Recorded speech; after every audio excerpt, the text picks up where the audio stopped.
আল্লাহ রাব্বুল আলামিন ঈমানের বিনিময়ে আমাকে আপনাকে জান্নাত দিবেন। যে ঈমানদার হবে সে জান্নাত পাবে। ওয়া আমিলুস সলিহাত, 2 নম্বরে নেক আমল। নেক আমল যার যত বেশি, জান্নাতে ভোগ বিলাসিতার তত বেশি। দুনিয়াতে নেক আমল যার যত বেশি, জান্নাতে বিলাসিতা তার তত বেশি। এই পৃথিবীর জমিনে যার অর্থ সম্পদ বেশি, তার বিলাসিতা বেশি না? কিন্তু আখিরাতে যার নেক বেশি হবে, তার বিলাসিতাও বেশি হবে। সকল জান্নাতীদের হালত একরকম হবে এটা মনে করেন। জান্নাত পেলেই যে আপনি মানে সে একটা পেয়ে গেলেন এরকম না। জান্নাতে গেলেও কিন্তু আফসোস থাকবে। কি আফসোস? আপনার নিজের, আল্লাহর উপরে কোনো আফসোস না, আপনার নিজের উপরে আফসোস থাকবে যে আমি যদি নেক আমল বেশি বেশি করতাম তাহলে আমার এই জিনিসগুলো আরো বেশি হতো। যেমন দুনিয়াতেই আমাদের চলার মতন ব্যবস্থা আছে, ঠিক মতো খাচ্ছি, চলতেছি, কোনো অসুবিধা নেই, তারপরেও কিন্তু ভিতরে একটা আফসোস থাকে যে আমি যদি একটা মোটরসাইকেল কিনতে পারতাম। খাওয়া পড়া কিন্তু চলতেছে, আমি কিন্তু ভালোই আছি। আবার যার মোটরসাইকেল আছে সে ভাবতেছে যে অমুকে গাড়ি নিয়ে ঘুরতেছে, ওরকম একটা করলা, একটা পাজারো যদি কিনতে পারতাম। এই যে এরকম আফসোস থাকবে ভিতরে। এই কারণে আল্লাহ পাক ঈমানের বিনিময়ে জান্নাত দিবেন, ঈমানের বিনিময়ে আপনি জান্নাত পাবেন, আর নেক আমলের বিনিময়ে জান্নাতে বিলাসিতা করবেন।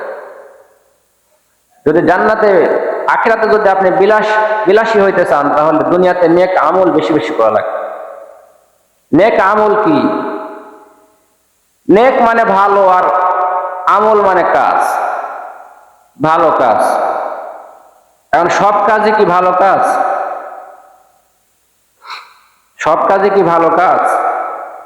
তাহলে ভালো কাজ কোনটা, নেক আমল কোনটা? যেই কাজ, যেই আমল আপনি ইবাদতের উদ্দেশ্যে এবং নবীর তরিকা অনুযায়ী করবেন, সেটা হলো আপনার নেক আমল। এবং বারবার করতে হবে। একবার করলে নেক আমল হবে না। একবার করাকে, ওটাকে আরবিতে বলে ফেল, আর বারবার যেটা করা হয় সেটাকে বলা হয় আমল। প্রতিদিনই আপনার ঘুমানো লাগে, প্রতিদিনই আপনার খাওয়া লাগে, নামাজ পড়তেই আছেন, প্রতি বছরেই যাকাত দিচ্ছেন, প্রতি বছরেই রোজা করতেছেন, নিয়ম, এই যে একটা ধারাবাহিক ভাবে বারবার করতেছেন, এটাকে বলা হয় আমল। আর একবার করলে ওটাকে কি বলে? ফেল। তাহলে সব কাজে কিন্তু নেক আমল নয়। ভালো কাজ মানে নেক আমল, কিন্তু সব ভালো কাজে কিন্তু নেক আমল নয়। নেক আমল হবে কখন?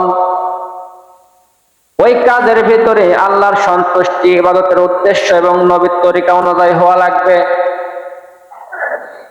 আল্লাহ সন্তুষ্টি আর নবীর তরিকা যদি না থাকে, তাহলে ওইটা নেক আমল নয়। যতই ভালো কাজ করেন আপনি, কোনো ফল নাই। যেই ভালো কাজটা করবেন, ভিতরে উদ্দেশ্য থাকতে হবে, এটা আমি আল্লাহর উদ্দেশ্যে, আল্লাহর সন্তুষ্টির উদ্দেশ্যে, নবী কিভাবে করেছে সেইভাবে আমি করলাম।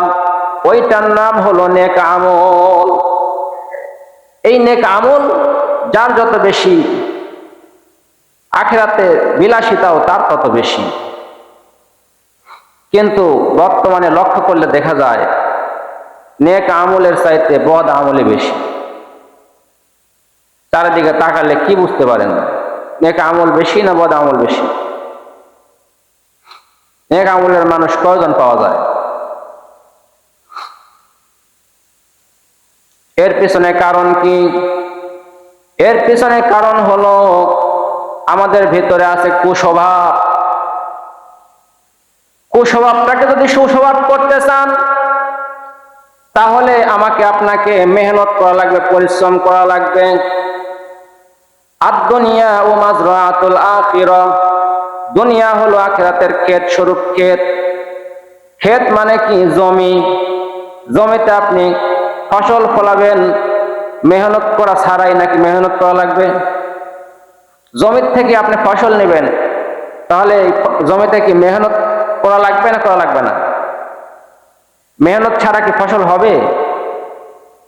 ঠিক তেমনি ভাবে এই দুনিয়াতেও আপনি যদি মেহনত না করেন তাহলে আখিরাতেও আপনি গিয়ে কোনো ফসল পাবেন না। নেক আমল যদি আপনি দুনিয়ায় না করতে পারেন, আখিরাতে গেলে আপনার কোনো বিলাসিতা থাকবে না। জমিতে যদি আপনি মেহনত করেন তাহলে ফসল পাবেন, মেহনত না করলে কি হবে? মেহনত না করলে কি হবে? কিছু তো অবশ্যই হবে, জঙ্গল, আগাছা, যেগুলোর কোনো মূল্য নাই।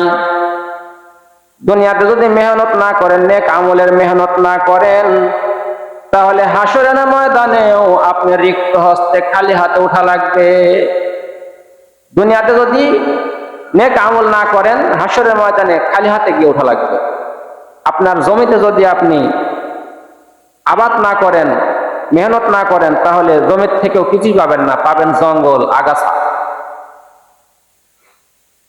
মানুষের কুস্বভাব এবং সুস্বভাব, জমির ভিতরেও ফসল এবং আগাছা, দেখেন দুইটার ভিতরে কত মিল। আমাদের ভিতরে আল্লাহ কুস্বভাব দিয়েছেন সৃষ্টিগত ভাবে, আগুন, পানি, মাটি, বাতাস, চারটা জিনিস দিয়ে আমাকে আপনাকে সৃষ্টি করেছেন আল্লাহ। আগুনের স্বভাব পুড়িয়ে ফেলা, ধ্বংস করে ফেলা। যদি আগুনটাকে মেহনত করে আপনি নিয়ন্ত্রণের মধ্যে না রাখেন, মানুষের স্বভাব হলো অহংকারী, উপরের দিকে ওঠা, আমি বড়, আমি বড়, আমার চেয়ে কে ক্ষমতাশালী আছে।